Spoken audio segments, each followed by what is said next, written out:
ABC üçbucağında D'ye perpendikulyar AB, DF perpendikulyar BC, AB bərabər BC bərabər 8 və YDF bucağı 120 dərəcə olarsa, DY üstəgəl DF cəmini tapın. İlk olaraq DYBF dörtbucaqlısından bucaq YBF-i tapırıq. Dörtbucaqlının daxili bucaqları 360 dərəcə olduğu üçün 360-dan 90 üstəgəl 90 üstəgəl 120 cəmini çıxsaq, onda müəyyən olur ki, həmin bucaq 60 dərəcədir.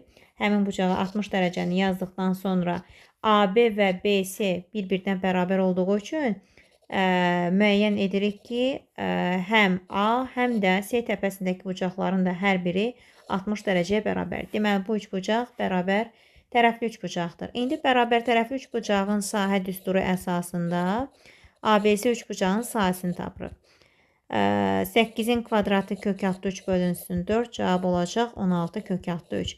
Bu oldu ABC üçbucağının sahəsi. İndi isə B və D nöqtələrini birləşdirməklə bu üçbucağı iki üçbucağa ayırırıq. Həmin üçbucaqların sahələri cəmi, yəni S üçbucaq ABD üstəgələk S üçbucaq BDC bizə 16 kök altı 3, yəni ABC üçbucağının sahəsini verir. ABD üçbucağının sahəsini S bərabər 2-də 1 AH düsturu əsasında 2-də 1 8 vuraq DY üstəgələk. BDC üçbucağının sahəsini isə 2-də 1 8 vurulsun. 8 vurulsun DF yazmaq olar. Bərabər 16 kök altı 3. Buradan ixtisar gedir və hər ikisindən 4 vuruğunu ortaq vuruq çıxardırıq. 4 vuraq DY üstəgəl DF bərabər 16 kök altı 3 alırıq.